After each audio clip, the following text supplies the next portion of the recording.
Salut à tous, je vous souhaite la bienvenue dans ce nouvel épisode de Podcast Créatif. On est au 36e épisode.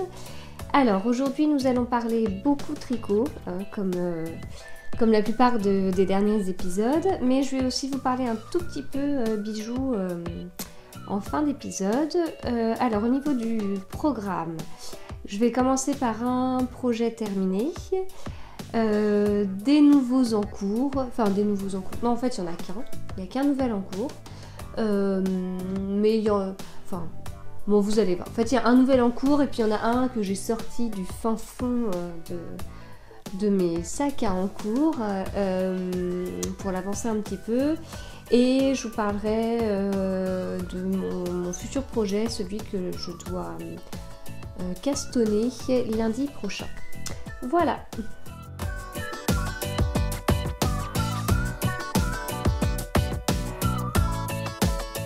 Donc tout d'abord le projet fini. Donc c'est le châle dont je vous ai parlé la dernière fois, que j'ai monté lors de la Caston Party de Noël. C'est le châle qui s'appelle Miss R de Anna Masijuska. Si vous n'arrivez pas à voir comment ça s'écrit, je pense que je prononce pas bien, donc tout est noté en barre d'infos. Et voilà le châle.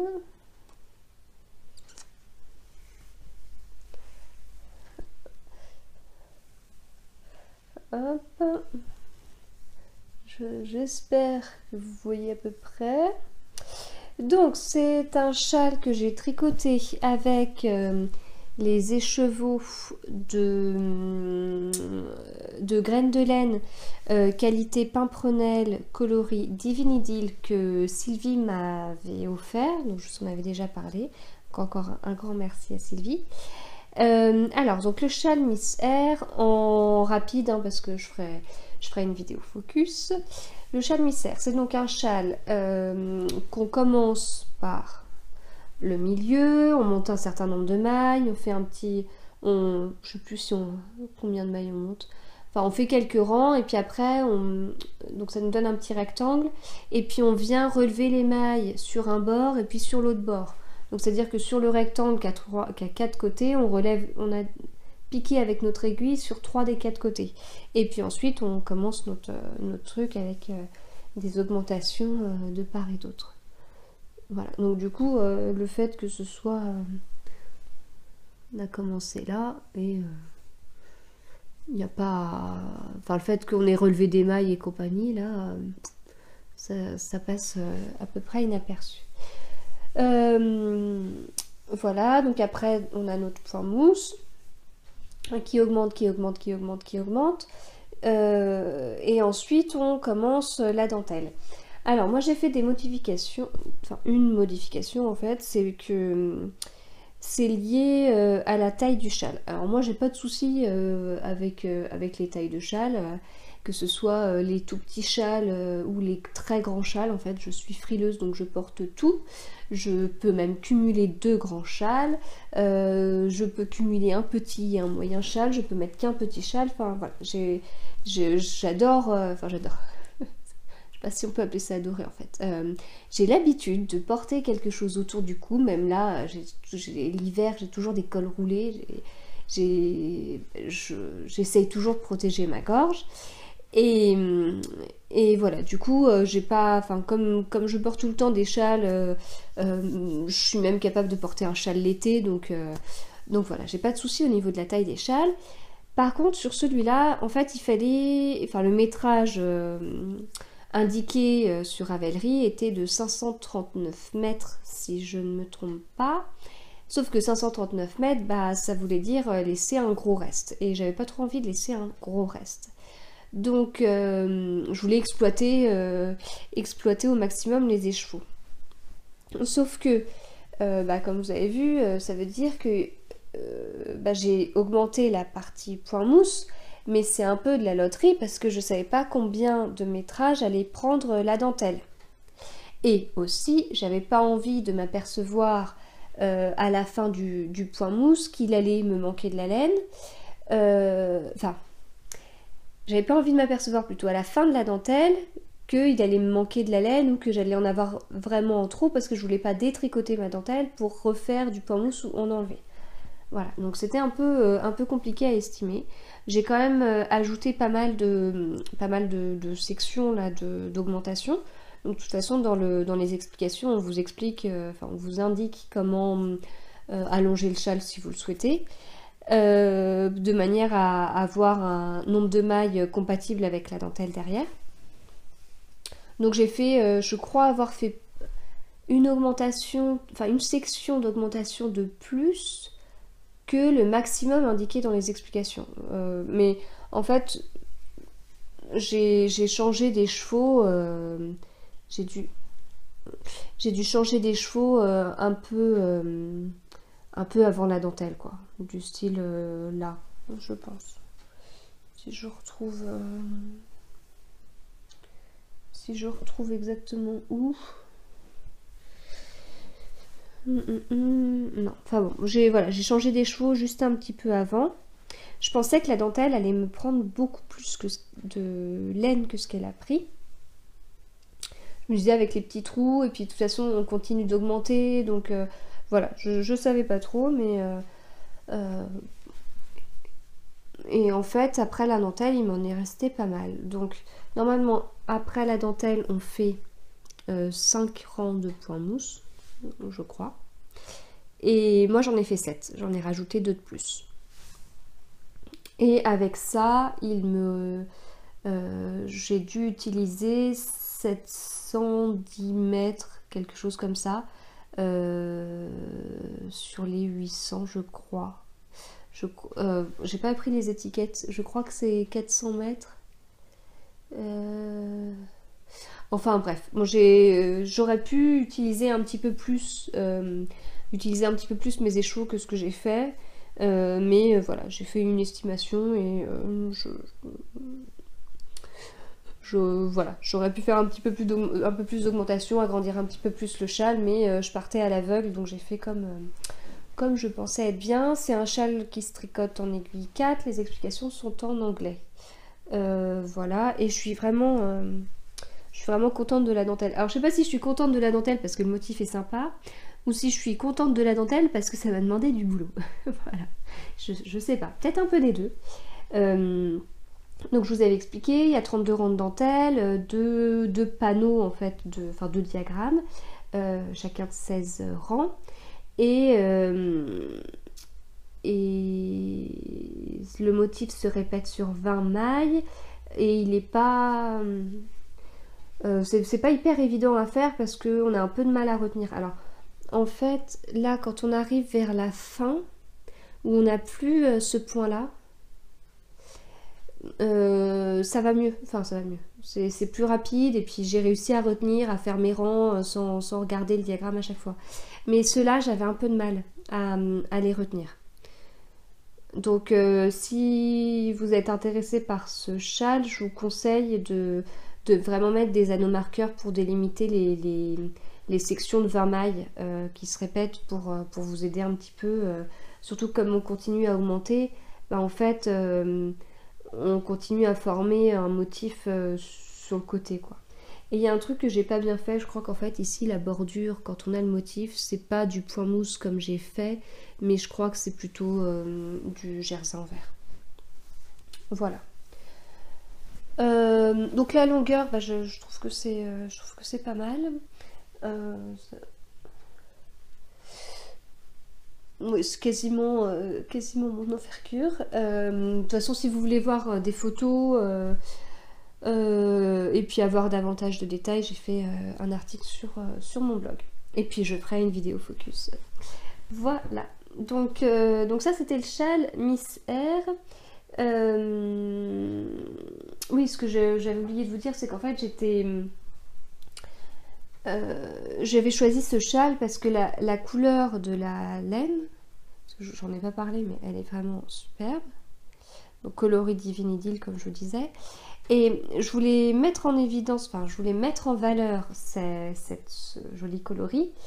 Mais je voulais pas que du point mousse. Et je trouve que là, c'est pas mal avec cette dentelle. parce que enfin, le motif est assez gros. Et du coup, le fait qu'il y ait pas mal de nuances dans ces écheveaux, ça rend pas illisible quand même la dentelle. Je sais pas si vous arrivez à me suivre, mais je pense que si c'était de la petite dentelle, ça aurait peut-être été plus difficile de voir le motif. Bon, je sais pas ce que vous en pensez, c'est peut-être un peu subjectif, mais voilà.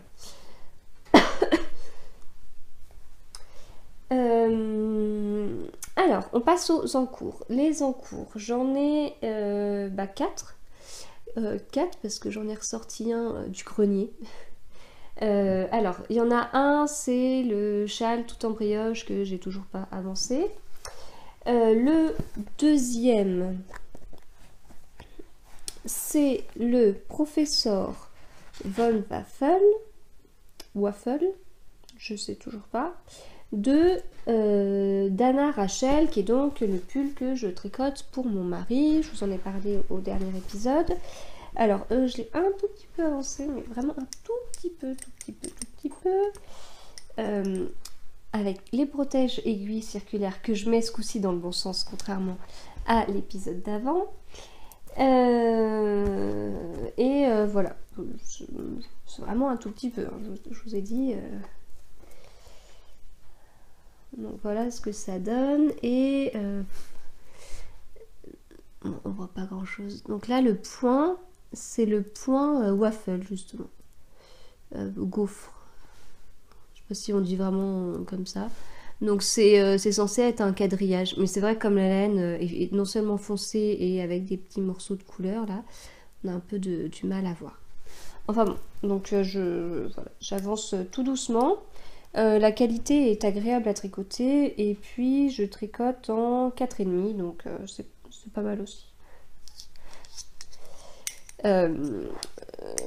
Donc c'est un pull que je commence, qui se tricote par le haut. Enfin, vous avez vu, c'est pas joint en rond parce qu'en fait il y a une petite ouverture là avec des boutons. Là il y a un petit col comme ça. Et que vous dire d'autre? Pour l'instant j'y vais un peu à l'aveugle parce que c'est la première fois que je tricote pour mon mari.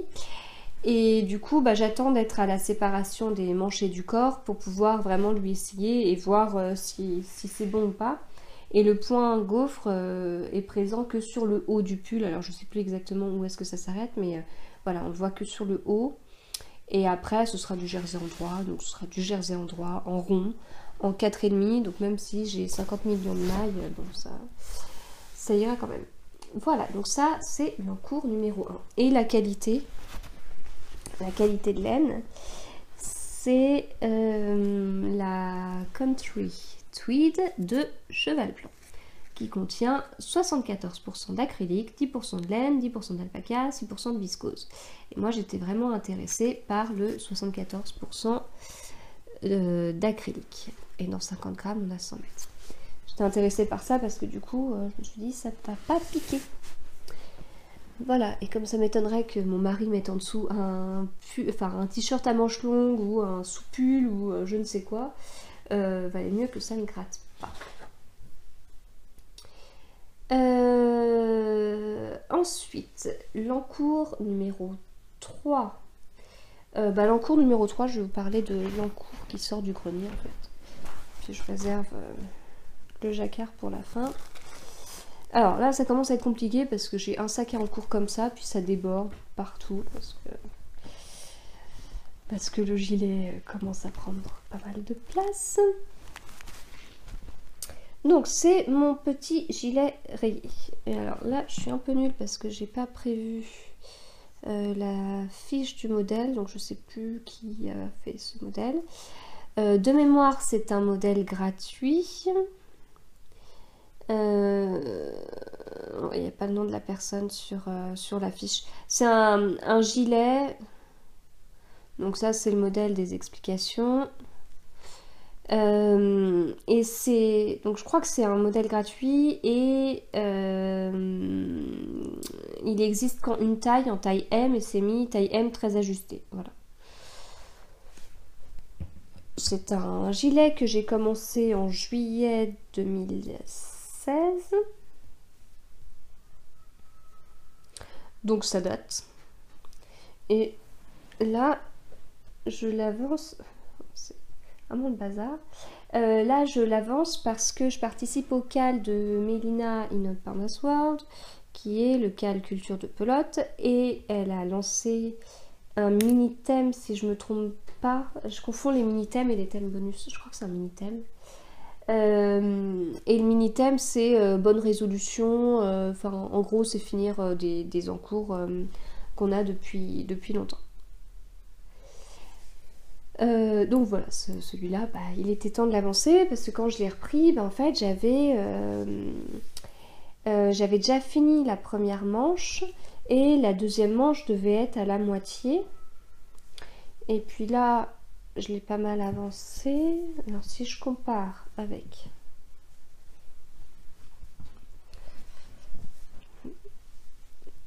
Alors, je suis un peu empotée aujourd'hui. Enfin, en gros, voilà, il me manque ça. Et ensuite, bien sûr, il faudra que je relève les mailles sur les bordures des demi devant. Donc c'est un gilet que j'ai fait comme ça, sans trop me prendre la tête, ce qui veut dire que j'ai pas fait attention à la démarcation des rayures, là, c'est pas beau.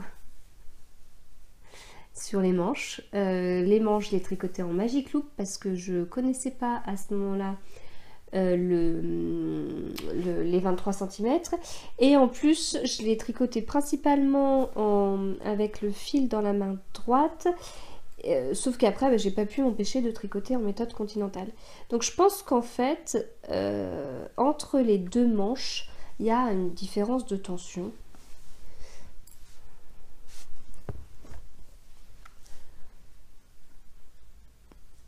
Oh, c'est pas je pense, c'est sûr.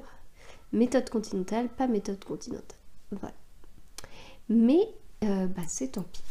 C'est tant pis, c'est pas grave, je le porterai quand même. Voilà. Et les qualités que j'utilise, c'est des pelotes de Katia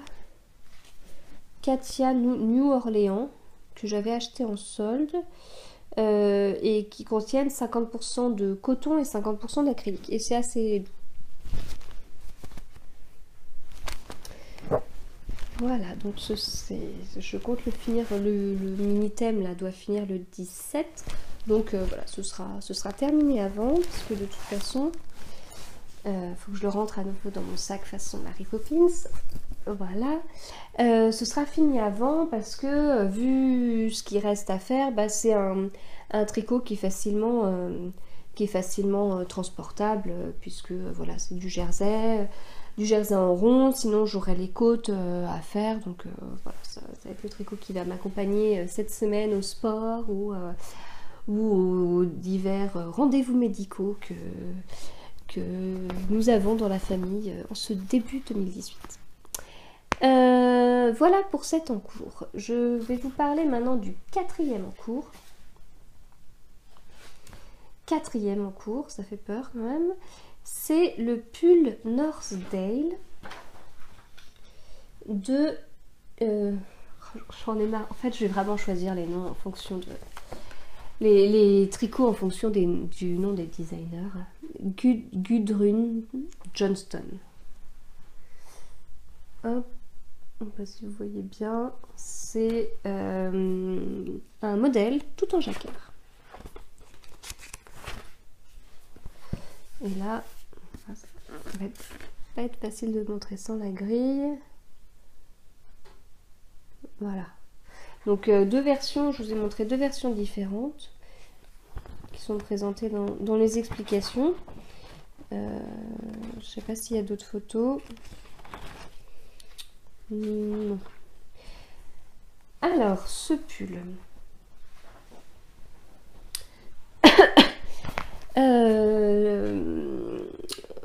Donc je vous en ai un petit peu parlé la dernière fois, enfin je vous ai parlé du pourquoi de ce pull sans vous dire ce que j'allais faire. Alors, vous le savez peut-être, j'ai tricoté plusieurs jacquards ces derniers temps, et notamment un cet été, qui était très bariolé, on va dire. Il y avait 10 couleurs de jacquard, surtout, enfin 10 couleurs différentes.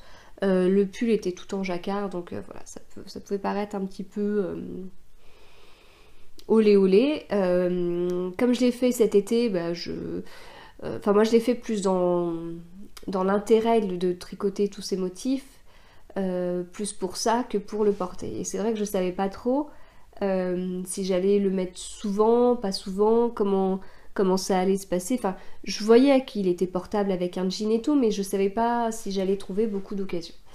Et en fait, là, cet hiver, je me dis, mais pourquoi je me suis posé cette question? Parce qu'en fait, il me paraît hyper simple à porter. Et comme je l'avais tricoté en 3,5, ce qui est assez fin par rapport à des jacquards comme le Ridari que j'ai tricoté en 4, mais avec quand même de la grosse laine, du coup, ça faisait un peu plus pull du commerce. Ce qu'on m'a dit, et comme je vous ai dit, j'avais pris ça pour un compliment. Et voilà, donc du coup je me suis dit bah ça pourrait être sympa de refaire un autre jacquard en 2018, un autre pull tout en jacquard, un peu dans le même style. Quand je dis même style, je pensais surtout à la qualité de laine. Donc j'avais utilisé de l'alpaca de Drops. Et donc voilà, qui est d'ailleurs une qualité que j'ai beaucoup utilisée dans mes jacquards.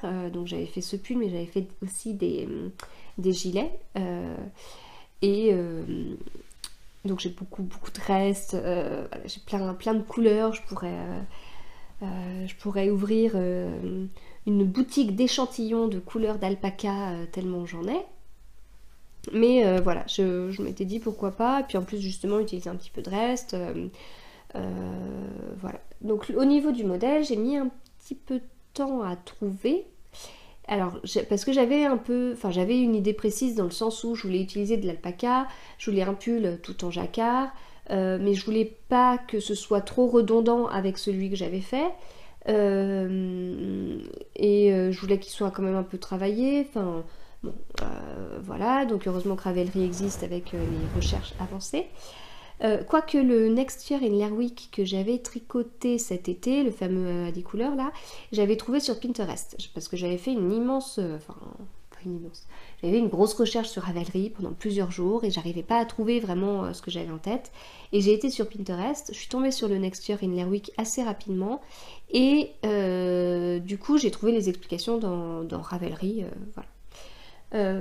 Là j'avais tenté aussi d'aller voir sur Pinterest, mais non, au final je suis retombée sur ce pull. Je me demande d'ailleurs si c'est pas un pull que j'avais dans mes favoris depuis un petit moment, mais bon, j'ai quand même fait des recherches, voilà. Et il me semblait que je voulais vous dire autre chose. C'est un jacquard à 3 couleurs, du coup je trouve que c'est pas trop redondant avec celui à 10 couleurs. Le motif est plus fin, il se répète. Moi ça me fait penser au gilet Delft, bien que le gilet Delft ait 3 motifs différents, un sur les manches, un sur le haut des manches et un sur le corps. Mais voilà, ça me fait penser un peu à cet esprit là, mais comme c'est un gilet et que là je fais un pull, je trouve que c'est pas redondant non plus, puis je prends pas tout à fait les mêmes couleurs. Voilà. Donc, j'ai fait un échantillon, ce qui était indispensable, mais encore plus parce que c'est un pull qui nécessite normalement une laine fingering, et une laine fingering a priori assez fine, parce que normalement, dans l'échantillon de 10 par 10, on est censé avoir avec le motif 31 mailles. Voilà. Donc moi je tricote assez lâche, même si là on est sur des motifs, donc je tricote plus serré quand je tricote du jacquard que quand je tricote du jersey en rond, mais quand même 31 mailles c'est quand même pas mal. Et en plus j'avais décidé d'utiliser de l'alpaca, et l'alpaca c'est quand même de la qualité sport. Donc je pense que moi je suis plutôt... Enfin, j'imagine avec ma façon de tricoter qu'il vaudrait mieux que je tricote un modèle fait avec une laine sport, mais que moi je tricote ce modèle avec de la fingering pour tomber pas trop mal. Mais là je veux faire l'inverse. Donc j'ai fait mon échantillon a pris beaucoup de temps parce que j'ai fait un échantillon en rond avec des motifs, et du coup dans l'échantillon en rond Je trouve que c'est un petit peu long de bien repasser son fil et tout ça. Enfin, il y a un peu de perte de temps, mais de toute façon, enfin, j'avais pas le choix et il fallait bien que je fasse mes 10 cm parce que franchement, au début, je tombais plutôt sur 25 mailles et 25 mailles pour aller à 31, bah, ça commençait à être un peu compliqué. Voilà, tout ça pour vous montrer mon échantillon, mais mon échantillon est fait en 2 parties, puisque il y a le début de l'échantillon où je me suis pas plantée sur motif, et il y a la deuxième partie de l'échantillon où je me suis plantée quasiment à tous les rangs du motif. Voilà. Donc je ne sais pas pourquoi. Donc là, jusqu'au vert, là, tout ça, ça va. Et là, c'est du grand n'importe quoi. Et on est sur un échantillon. Donc je me dis, mais mon pull, il va ressembler à quoi? Donc, voilà, maintenant que vous avez vu que j'ai bien fait mon échantillon de 10 cm de hauteur, hop, je le plie. Donc, voilà, le motif, ça donne ça. Alors, comme j'avais au début sélectionné beaucoup plus de couleurs que ça, en fait, avant de faire ma commande de laine, j'ai ressorti tous mes coloris d'alpaca, mes 50 millions coloris d'alpaca, pour faire des échantillons. Et en fait, à la base, la couleur principale, je ne la remettais pas du tout en cause. Par contre, pour les couleurs contrastantes, j'hésitais beaucoup. Et j'ai même hésité à utiliser 4 couleurs différentes. Donc j'ai fait un échantillon comme ça. Alors ce qui n'était pas évident parce que je trouve qu'il y a quand même une cohérence dans le motif. Enfin, là, on a un motif comme ça. Et puis au milieu, on a une ligne avec la couleur contrastante qu'on utilise au-dessus. Enfin, il y a quand même une certaine logique. Donc utiliser 4 couleurs au lieu de 2, ok, mais comment je les introduisais, c'était pas si évident que ça.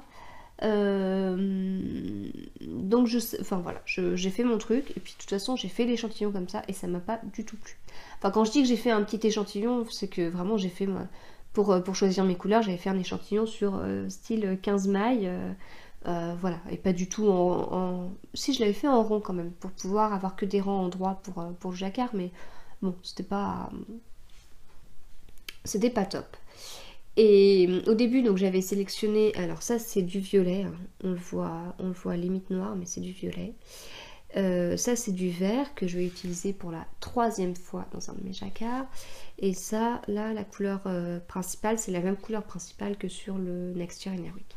Et en fait, au début, j'avais prévu d'ajouter en plus de ces 2 couleurs contrastantes, un bleu, un beau bleu, je trouve, un bleu foncé. Mais je l'aurais aussi utilisé pour la 3e fois, puisque j'ai fait le Delft avec ce fameux bleu et ce vert. Et sur mon Next Year Inner Week, c'est le bleu de la bande du milieu. Et j'avais aussi essayé donc d'ajouter en plus du bleu le orange. Voilà, je trouvais que les 4 couleurs là, violet, vert, bleu, orange me plaisaient bien quand je mettais les pelotes à côté. Et puis en fait en faisant l'échantillon ça faisait vraiment bariolé. Et puis comme je vous dis, j'ai l'impression de perdre un peu en cohérence de motifs. Voilà, et puis est-ce que j'allais vraiment m'amuser à... Enfin, j'ai refait des grilles, hein, je les ai redessinées et tout, mais... faire ça sur tout un pull, est-ce qu'elle allait pas avoir des soucis de... Enfin, je sais pas, que ça tombe pas bien, enfin, je sais pas. C'était pas une très bonne idée, en fin de compte. Donc, je suis restée sur 2 couleurs, comme ça, voilà. Mais, donc j'ai fait mon échantillon pendant plusieurs heures. Hein. Alors, étrangement, la partie du haut a été vachement plus rapide que la partie du bas, mais quand on voit le résultat, on comprend pourquoi. Je l'ai mis à bloquer et j'ai mesuré. Et en mesurant avant blocage, j'avais mesuré plusieurs fois, puis je tombais vraiment sur les 25 mailles là, et ça me faisait bizarre, 25 mailles. Et alors là, je tricote avec des aiguilles 3, hein, ce qui est assez petit. Mais en fait, le fil, l'alpaca de drop, c'est un fil vraiment fin, donc j'ai pas l'impression que ce soit trop serré en fait, ça me paraît pas trop mal. La définition du point là est jamais... Enfin, l'alpaca de drop c'est fait comme ça, on n'a pas un truc très régulier. Hein, donc, puis c'est de l'alpaca, donc c'est poilu. C'est vraiment moche là. Ah. Donc j'ai bloqué mon échantillon et en remesurant, je suis tombée sur 28 mailles. Là je dis non, c'est pas possible. Parce que moi j'étais... Enfin, le temps où ça a séché... Ça n'a pas mis 150 ans à sécher, mais tant où ça a séché, je me suis dit, mais comment je vais me dépatouiller? Parce que De toute façon, j'ai acheté le modèle, j'ai commandé la laine, enfin j'avais même reçu la laine, donc c'était clair que... et puis je voulais vraiment ces couleurs-là, enfin je voulais me débrouiller comme ça, mais de 25 mailles à 31 mailles, bon, vu la taille que je voulais faire, ça... Si l'échantillon était bien de 25 mailles, ça voulait dire que pour avoir la bonne taille, enfin celle qui allait m'aller, il fallait que je tricote en réalité la plus petite taille. Donc je pouvais quand même suivre les explications, mais enfin voilà, c'est ça. Enfin, on était loin du compte. Et là, de passer de 25 mailles à 28 mailles, alors 28 mailles, on est encore un peu loin de 31, mais ça va quoi, ça passe. Ça me dérange moins.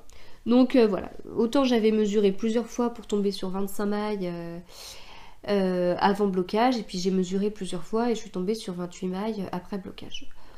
Donc je pense que j'ai dû me planter quelque part, j'ai pas dû bien mesurer avant blocage parce que ça veut dire qu'après blocage, mon pull, enfin mon échantillon s'est rétracté en fait. Alors qu'on pense plutôt à l'inverse, après blocage, la laine prend de l'ampleur. Donc je me méfie aussi quand même de mes 28 mailles. Voilà, on verra bien.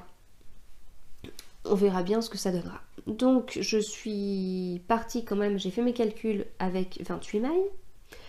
Et moi je voulais faire je voulais un rendu entre la 3e et la 4e taille. 3e et 4e taille, ça veut dire 86,5 cm de tour de poitrine, donc entre 86,5 et 93,5. Et ça c'est les 3e et 4e tailles, et en mesurant par rapport, enfin en calculant, en faisant mes produits en croix et compagnie, par rapport au nombre de centimètres que je veux avoir et compagnie, enfin bref, je tricote donc la 2e taille qui correspond normalement, si on a le bon échantillon, à 80 cm de tour de poitrine. Et il y a aussi une taille encore plus petite qui est 73,5 de tour de poitrine. Donc là en fait en gros on a 10 tailles différentes pour faire ce modèle, et je trouve que 10 tailles c'est quand même pas mal. Je vous ai déjà dit ces derniers temps sur certains pulls où je tombais sur... Enfin il n'y avait pas beaucoup de tailles... il n'y avait pas beaucoup de tailles proposées, c'est bien que moi qui n'ai jamais des échantillons qui vont bien, bah, j'étais un peu coincée par rapport aux tailles proposées dans le modèle, mais là du coup mon échantillon correspond encore moins, mais j'arrive à trouver une taille qui est pas trop mal. Alors j'ai commencé, tout juste commencé, j'ai monté mes mailles hier soir, puisque comme d'habitude j'enregistre mes épisodes le mardi. Donc j'ai monté mes mailles et j'ai commencé à faire mes centimètres de côte. Alors je ne sais pas si vous avez vu sur le modèle, mais les côtes en bas du pull, au niveau du col et au niveau des manches, sont faits avec une couleur contrastante, une des deux couleurs contrastantes. J'ai hésité à faire ça, mais en fait j'ai respecté le truc parce que je me suis dit que si je faisais avec la couleur du fond, ça risquait de faire bizarre parce que on commence après là on commence le motif et on allait peut-être avoir l'impression qu'il manquait quelque chose, enfin je sais pas comment expliquer, mais bref, au final ça me faisait bizarre, puis j'ai réussi à devenir convaincue que s'il fallait le faire. Donc ça c'est ma couleur contrastante 1. Là on a la couleur principale et un petit reste là de la couleur contrastante numéro 2. Voilà, et c'est surtout cette couleur contrastante numéro 2 que je voulais vous montrer, parce que là on a l'impression que c'est du noir et là on voit mieux que c'est du violet. J'aurais préféré du violet un petit peu plus clair, mais là, pour le coup, j'ai commandé que ces deux couleurs-là. Ça, j'avais pas mal de restes de mon boxy feu, mon boxy, celui qui a rétréci au lavage. Voilà, donc je tenais vraiment à les utiliser. Puis la couleur, enfin moi j'aime beaucoup la couleur, hein. J'adore toutes les nuances et tout qu'il y a dedans. C'est juste dommage que ça ressorte pas plus que ça sur mon échantillon. Voilà. Au niveau des numéros des couleurs, bah, j'ai pas l'étiquette de mon violet là. Ah, j'en ai une autre, j'ai une autre pelote pleine. La couleur c'est 67-36. Enfin, moi j'appelle ça du violet, mais peut-être que certains appelleraient ça du bordeaux. Enfin, on s'attire quand même sur du violet, mais avec toutes les nuances qu'il y a dedans là. Le vert 72-33. Et ça, je crois que c'est du chameau. La couleur c'est chameau clair. Je me rappelle plus le nom des couleurs sur Kalidou. C'est 2020. Hop. Et donc les côtes, comme là, le motif, je l'ai fait en 3. Alors que eux le font en 3,5. Ils font eux les côtes en 3,25. Donc j'ai fait les côtes en 2,75. Dans les échantillons indiqués dans le modèle, ils donnent l'échantillon du jacquard et l'échantillon des côtes. Et j'avoue que j'ai fait que l'échantillon du jacquard, mais j'ai pas fait l'échantillon des côtes. Parce que ça, quand j'ai fait l'échantillon du jacquard, la première partie, ça m'a vraiment, vraiment gonflé. Et quand j'ai mesuré et que je me suis aperçue que ça allait pas du tout, ça m'a remotivée. Mais comme ça m'a remotivée, je me suis speedée, et comme j'ai speedé, je me suis plantée. Voilà, donc 2,75 pour les côtes, c'est que pour les côtes, hein. Une fois que j'ai fini mes quelques rangs de côtes, là 9-10 rangs, hop, je reprends mes aiguilles 3 pour commencer mon jacquard. Que vous dire d'autre? Donc oui, ça va être un pull en aiguille 3, mais après, j'ai moins de mailles que ce que je devrais avoir aussi, donc voilà, ça me fait pas trop peur. Ce qui me fait un peu peur, c'est que je vais quand même contrôler la taille. Une fois que, j'aurai fini mes côtes là et que je vais devoir changer d'aiguille circulaire, ça me permettra de mettre les deux là sur de mettre mon rond sur 2 aiguilles circulaires et puis de contrôler au niveau de la largeur si c'est pas trop bizarre, si ça peut passer, parce qu'avec ces histoires de 1 x 25, 1 x 22 mailles, 1 x 25, 1 x 28 mailles, c'est pas voilà, c'est à contrôler. Et dernière chose que je voulais vous dire sur le modèle en lui-même, c'est que pour monter les mailles, c'était une méthode que j'avais jamais faite. Alors d'habitude quand on dit de monter les mailles, j'avoue que à moins que ce soit vraiment un montage très particulier, mais quand on dit même la plupart du temps quand c'est indiqué long tail cast on ou même des choses assez simples, je garde le montage que je fais tout le temps. Alors, le montage que je fais tout le temps, ce qui m'ennuie, c'est que j'aurais voulu lui donner un nom et vous dire quel nom ça a, mais j'arrête pas de...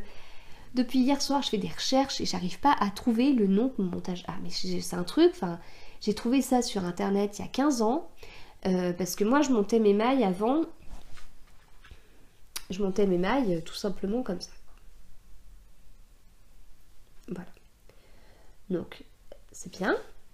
Sauf que quand on tricote le premier rang, ça tire de partout, c'est pas beau, et voilà, ça m'avait agacé. Donc il y a 15 ans, j'avais regardé, j'avais décidé de changer, et j'utilise... En fait, je pense que la méthode que j'utilise, c'est pareil que Longtail Cast On, sauf qu'en fait, au lieu d'avoir un fil simple au bout, moi, mon fil est double. Alors pourquoi il est double, j'en sais rien, j'étais tombée sur cette méthode là, j'avais testé et ça m'avait plutôt plu, et voilà, du coup je monte quasiment tout comme ça, mais j'aimerais bien, j'aimerais bien connaître le nom. Donc comme là le montage m'a pas mal intéressé, que je me pose des questions par rapport à mon propre montage, puis j'aimerais pouvoir comparer les différents types de montage, je me suis commandé tout à l'heure le fameux livre dont moi que j'ai connu à travers Cécile que font mes mains, le livre Cast On Bind Off là. Donc il y a un petit livre, voilà, je vous présenterai quand je l'aurai reçu. Voilà, donc en tout cas moi je monte les mailles de cette façon là, c'est assez rapide. Bon, c'est le même souci que Longtail, hein, c'est-à-dire que il faut estimer le nombre de mailles qu'on va monter, parce qu'on a besoin d'un fil qu'on laisse pendre. En l'occurrence moi c'est deux fils, mais ça revient au même quoi, faire une estimation de ça. Là le montage proposé, c'est un, un montage qui nécessite deux méthodes différentes. Donc on commence par faire un nœud coulant là, et puis après on fait une maille avec la méthode German Twisted Caston. Je regarde si je me trompe pas. German Twisted, mais non, c'est pas Caston, c'est méthode. Ok. Désolée pour mon accent. Et on alterne avec la Longtail Caston. Voilà. Donc on fait une maille German Twisted, une maille Longtail Caston, une maille German, une maille Longtail, etc. Alors c'est bien, hein, au début je me suis dit, mais comment on fait? Donc j'ai regardé sur YouTube des vidéos qui étaient bien expliquées. D'ailleurs, je vous mettrai les liens parce que... je vous mettrai le lien des deux méthodes. Parce que ces vidéos-là, j'avais déjà regardé, je sais plus pourquoi. Mais j'aime bien comment c'est expliqué. Donc au début, c'était pas évident à prendre en main le montage German Twisted là, mais c'était pas évident, surtout qu'en fait il fallait faire ça une maille sur deux. Donc en fait, on commence à faire le truc, on commence à monter une maille, on se dit ah bah tiens c'est bon j'ai compris, je vais refaire l'autre, mais non parce qu'en fait la deuxième maille on la monte avec la méthode Longtail. Je sais pas si vous comprenez le truc, mais c'était pas évident de jongler. Et puis en fait, j'avais plus de 200 mailles à monter, donc voilà, le truc est quand même venu à force. Je vous avais mis une petite vidéo dans ma story Instagram, donc j'ai eu pas mal de retours, à la fois des personnes qui connaissaient ces méthodes, et d'autres non, et qui voulaient en savoir davantage. Voilà. Donc a priori la German Twisted Caston là, ça permet d'avoir un montage assez élastique. En tout cas dans la vidéo que j'ai regardée, c'était assez flagrant. Plusieurs m'ont dit utiliser ça pour monter des chaussettes.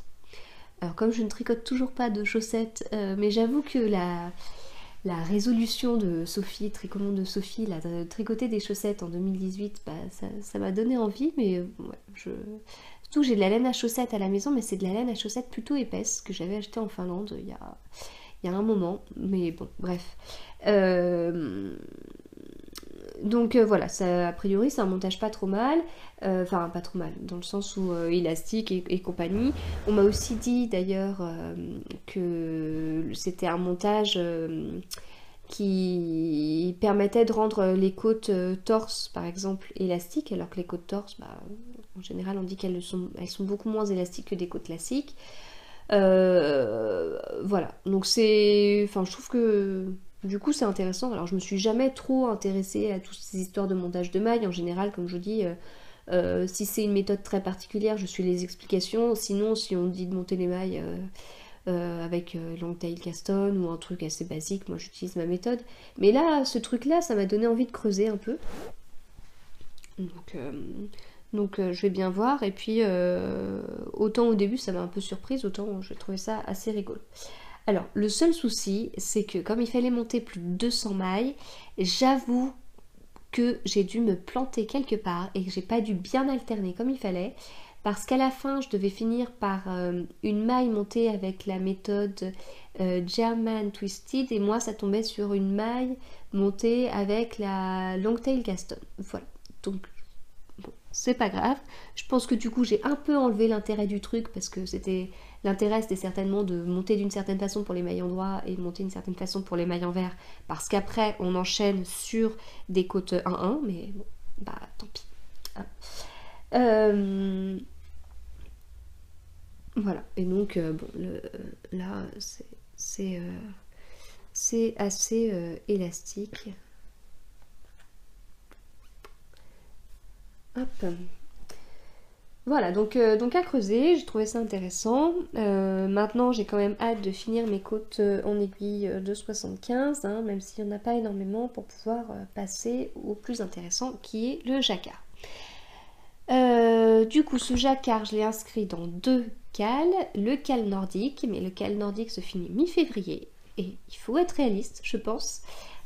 Ce sera difficile de le finir pour mi-février. Autant faire du jet, enfin 100%, un pull 100% jacquard en aiguille 3, ça me fait pas peur, mais j'ai pas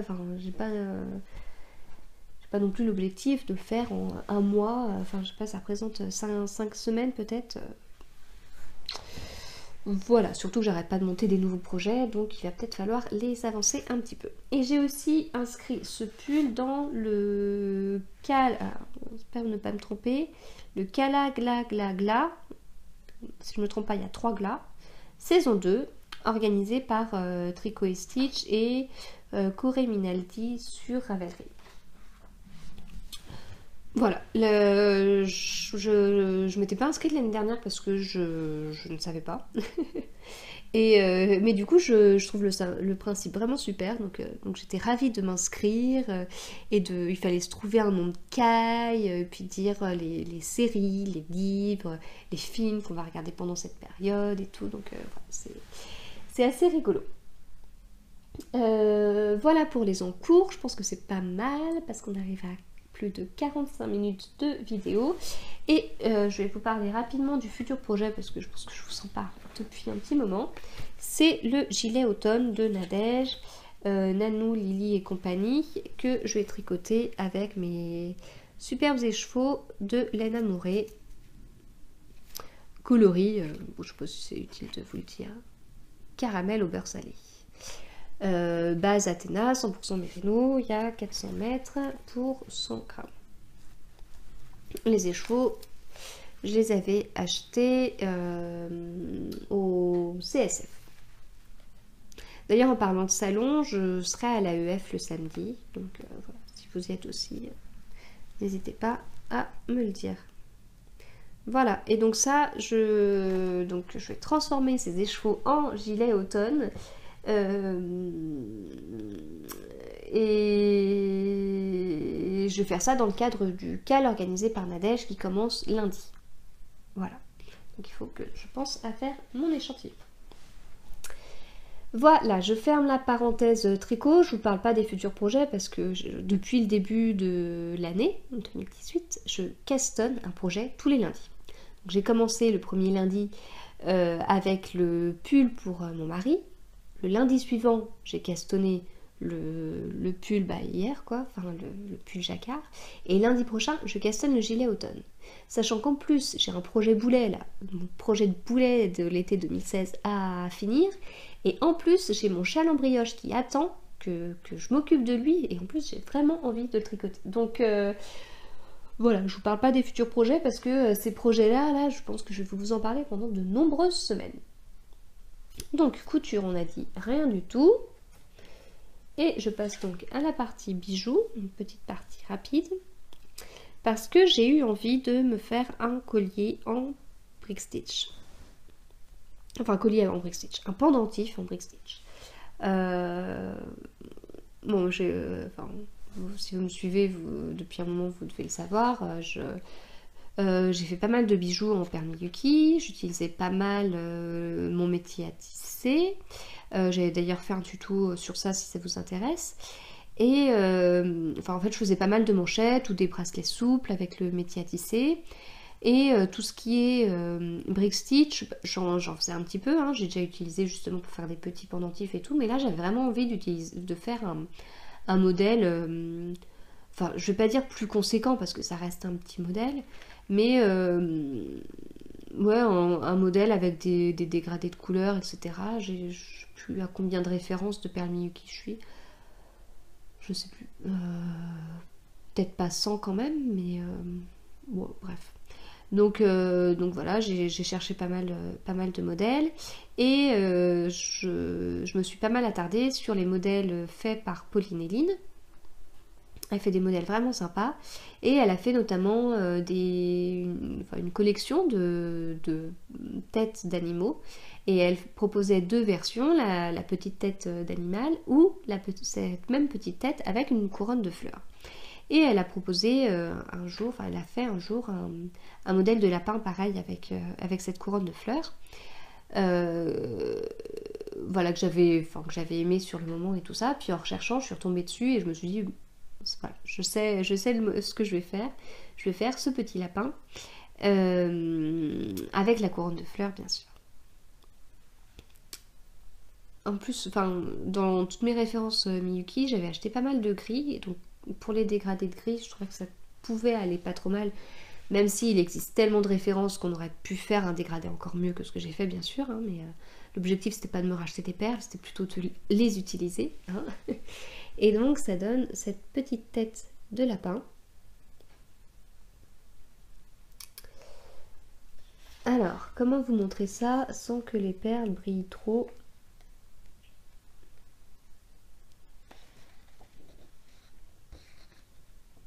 Ouais, je ne sais pas.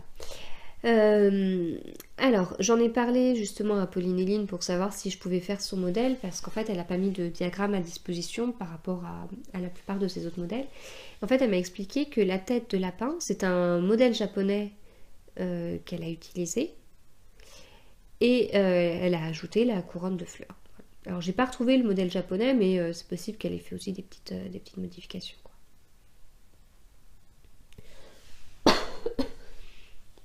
Voilà. Donc c'était un vrai plaisir de refaire du brick stitch, de tisser mes petites perles là, une à une. C'était assez sympa. Et après, je l'ai monté en collier, avec, comme d'habitude, des chaînes là, en finition plaqué or. Et j'ai mis un petit fermoir.